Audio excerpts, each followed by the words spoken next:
Simon Davis with It's a Fencer's Life, Lessons from the Trenches.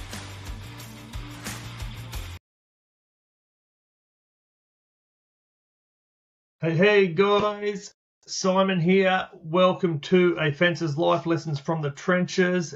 This is the first episode of 2024. Hope you had a brilliant Christmas and a happy new year to all of you fencers and fencettes. Today I just wanted to briefly encapsulate what we sort of went through last year and talk about some of the things, some of the challenges I had in specific last year. I got sort of sucked into some big jobs that really focused on my time, and my time management sort of went out the window a bit. So as you'll probably notice, I did one episode in November. I missed all of December. I was working away on a job out west that just sucked everything out of me. So let's dive into it.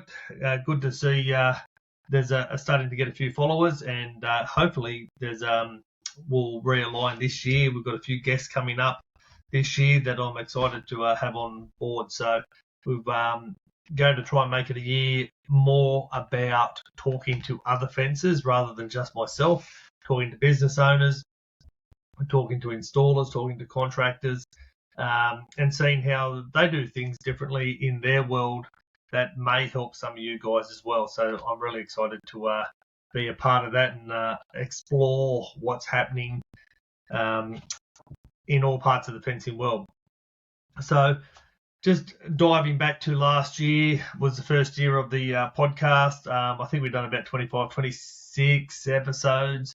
Not enough in my opinion, but I sort of got hammered by time, which is one of my probably things that I lack in my own business is my time management. I have too many things happening and I get sucked pretty dry with time. And then when I do get home and get in front of the computer, sometimes I just want to down everything and not look at anything, to be honest. So that's one of the reasons why this has been a little bit slow in starting. But going to make a bit more concerted effort this year and get things happening.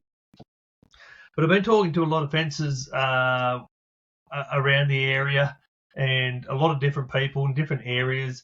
And one of the big things that I've found is this year, specifically coming off 18 months off the floods, is everybody especially in Australia, is so busy, very, very busy. Especially the good fencers, they seem to be have a lot of work on. There's a lot of new starters coming into the area and doing startup fencing. And one of the things I keep coming against a lot of people is they keep telling me they've got a lot of leads, they've got a lot of sales happening. Things are starting to slow a little bit, and January, typically for most fencers, it will be a sort of quieter time to get sort of up and running. But the thing that I want to sort of emphasize most today on is without future planning, leads and lack of leads will basically bring you unstuck at the end of the day. Now, a lot of us do word of mouth fencing, and that is by far the best advertising or marketing you can get. However, for me, I believe that the word of mouth marketing is not sustainable, and then especially if you come from a small town, you've fenced out that town and you're the only one there. That's great, but your word of mouth will bring in the immediate surrounds of that area, but then you have to start looking outside the box. Now, getting outside the box is a bit different to word of mouth in that side of things. So you can run out of a populace pretty quickly by just shutting down and doing a word of mouth. Now, I'm working in a city of 40,000 now. I was in a town of about 3,000 where I started, and I sort of outgrew that, and I had to pick up and move into the bigger city. I don't do any advertising myself per se now because I can't keep up with the leads that are generating on the back end of my Facebook and my podcast and the fence posts and things like that people are finding me now. My North Coast Fencing Facebook page doesn't have a great deal of reviews. There's only about 400 people following that, but it keeps bringing people to me all the time. And with the small crew that I have at this stage, I'm comfortable with. I can't really take on a lot more work without putting more people on, and I'm just not real sure that I want to go down that track at this stage. So I'm quite happy just sitting and making good profits with what I'm doing, and that's the big thing. The big question for you guys is where you're situated now. Have you got any marketing in place? Because the leads that come in times the prospects that you can go and see and get to quote times your conversions equals your customers, and then your customers times your average dollar sale and your profits and etc. equal your margins, and it flows on through that side of things to get your profit at the end of the day. And this is what we're in business for. It's for profit. So if you're discounting your work, if you're not qualifying your customers and bringing in low-end customers that will give you sort of pennies on the dollar for your job, then you are basically don't know your own value, and you're looking at coming down a track that is you're just going to keep attracting that type of clientele or that type of prospect, and that's not what you want to do. So I don't discount at all. So I know where my markets are. I know what type of people I want to work with. This goes for my coaching side as well. I know exactly where I need to be. But with my fencing side, if I discount, if I choose to discount, and as I said, I don't do this generally as a rule. I used to. I used to when I first started, and for a long time, because I didn't have the right systems in place and the cash management system and things like that, I struggled chasing money, making ends meet. The cash flow was always poor. I had to work out of overdrafts, and it's not a good way to start your business out because you're behind the eight ball and on the back foot sort of all the time. So for me, if I want to be in business, I need to make sales. For me to make, and it's not just about making sales, it's about reaching the profit margin that I want to get to and where I want to be and what's comfortable for me and my wife. And that's where it comes into play of having a plan, having a marketing plan, having goals, having smart goals, so you can make sure you're working to that plan and checking yourself off and having your checks and balances that litigate yourself all the way through, so you know exactly where you're at and if you're on track or not. Because one of the big things I've seen quite often with smaller fences is they go in, especially startups, they'll go in and they'll start chasing work. They'll chase every type of job, not necessarily knowing what type of job they want to do, what type of people they want to work for, how much profit they want to make. They just want to get jobs in the door, and you can be busy for the sake of being busy, but if you're going to be busy, you might as well be profitable at the same time. So for me to be profitable, I need to make sales at the profitable margins that I want, which means the discounts don't come into play.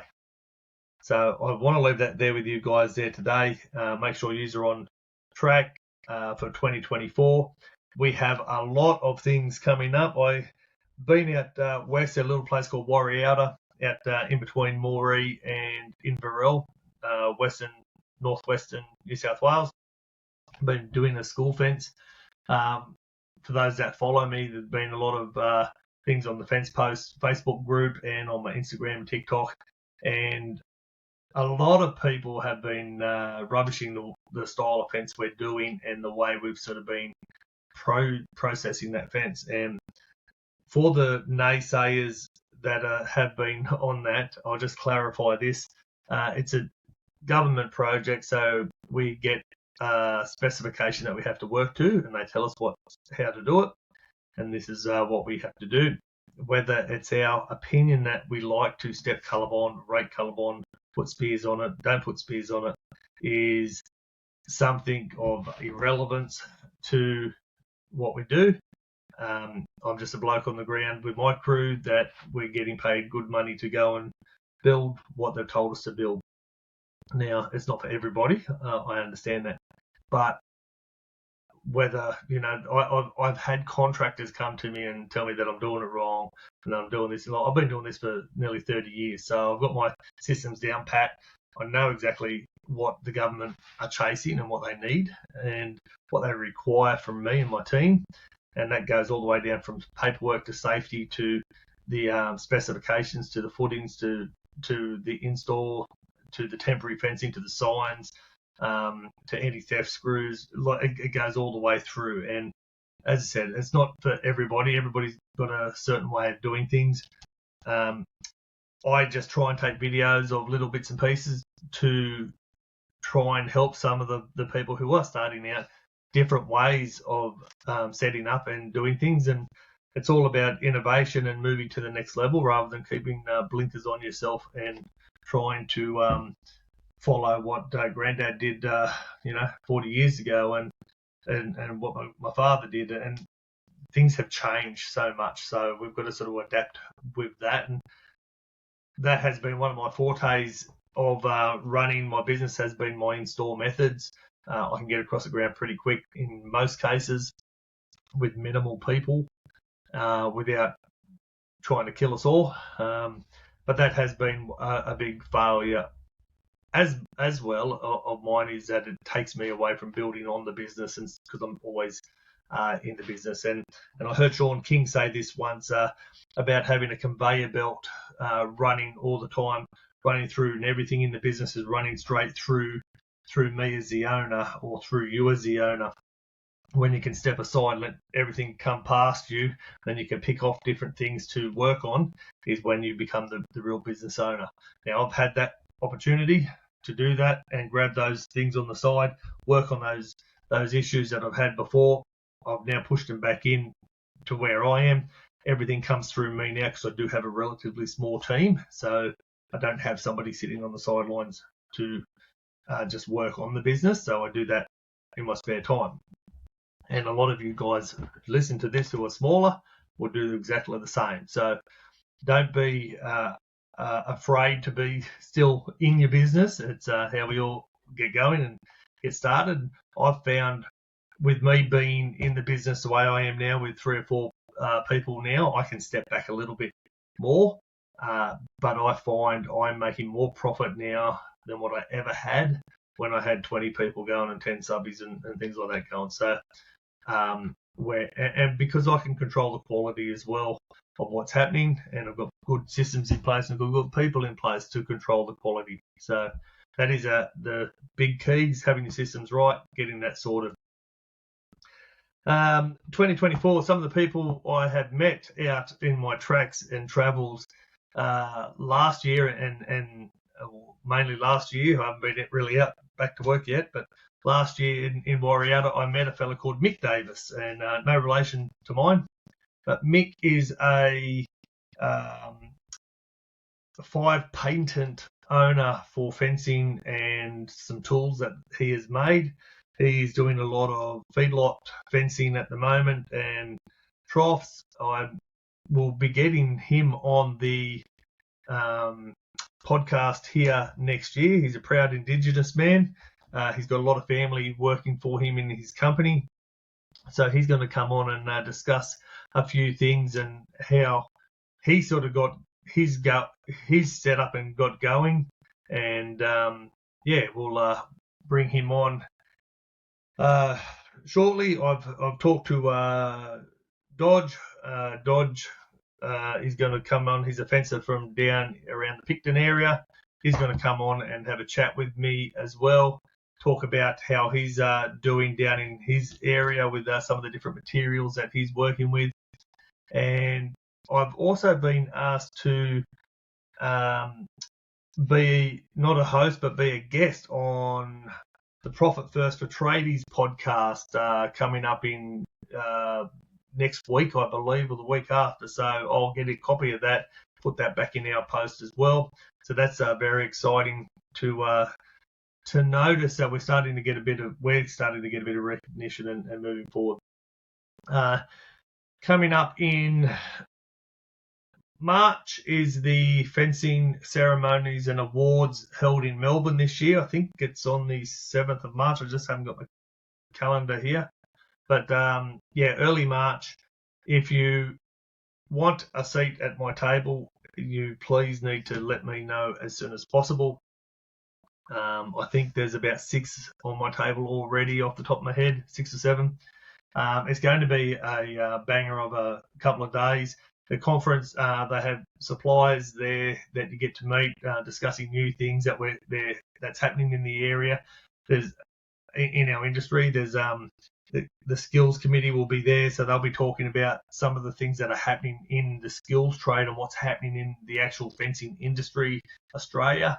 So that's really exciting as well. And then one of the big things is you have the awards dinner. You have get a chance to sort of rub shoulders with a heap of other fencers. And I've been to 2 or 3 of these now, and each time I go, I endeavour to go and meet somebody different and talk to somebody different, because it is absolutely fantastic to meet different fencers, meet different walks of life of different styles of fencing. And it actually blows my mind that some of the different fences out there and some of the skill levels that you guys are actually building fences is absolutely phenomenal. It's brilliant.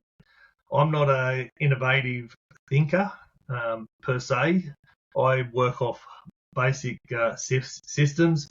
I build and install very basic fences to that extent, and I follow the systems that have been provided for me for that, and I've been doing that for a long time.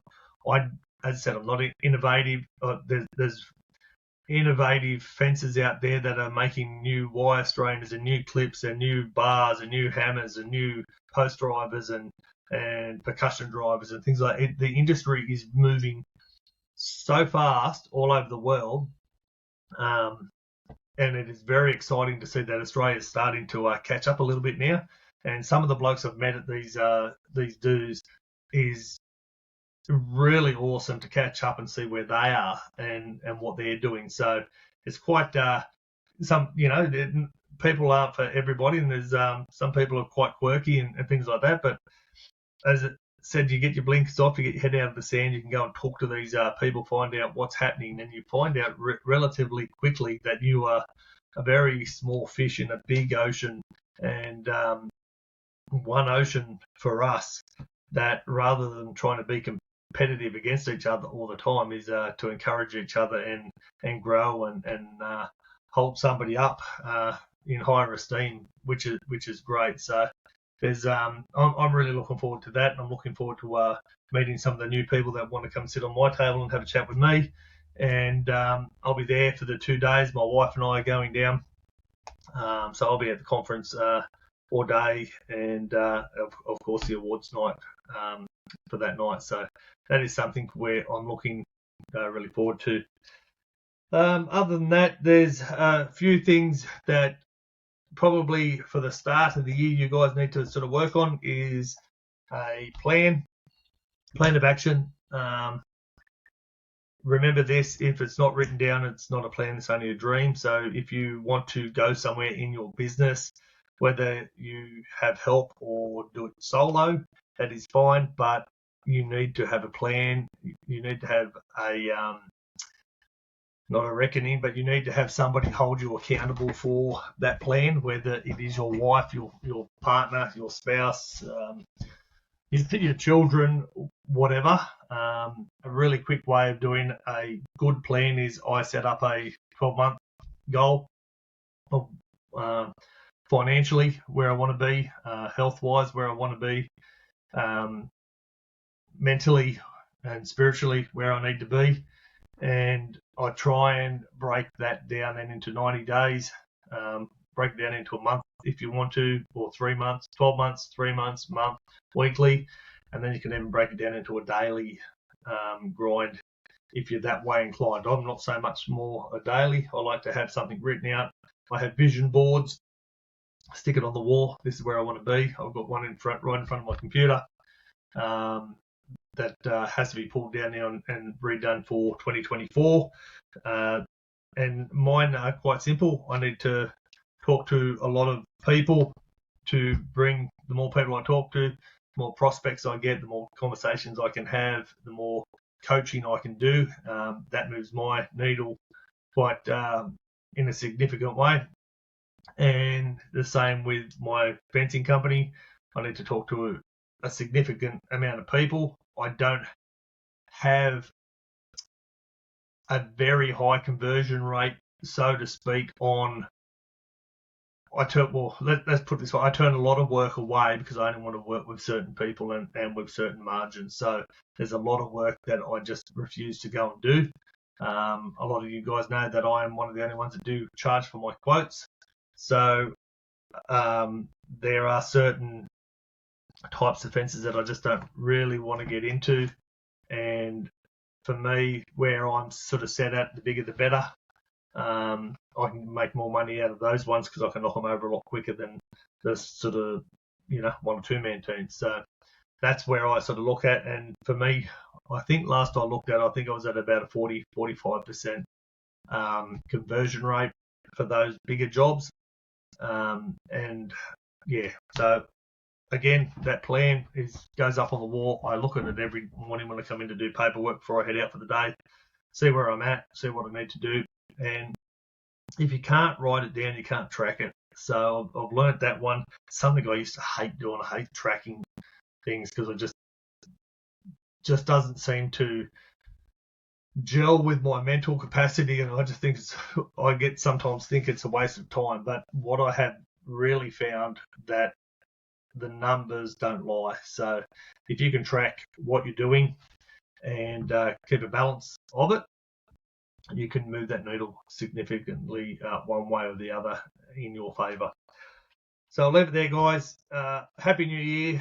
All the best. I will endeavour to do at least a couple of podcasts a month. I'm going to try and do a few more than those and start talking to a lot of you blokes out there. So if you're interested in joining me on my podcast, talking about your business, sometimes it's just a chat. Sometimes we get vulnerable and spill the beans on what's happening in the background, and sometimes it's just a laugh and a giggle and a quick chat. It's and that's what it's all about, meeting new people. So if you want to join me on my podcast, please reach out via Messenger to me on my Profitable Fencer page or my Facebook group, The Fence Post. We can have a chat, and I'd love to hear from you and see what you've got to offer. Okay, guys, take it easy. Happy 2020.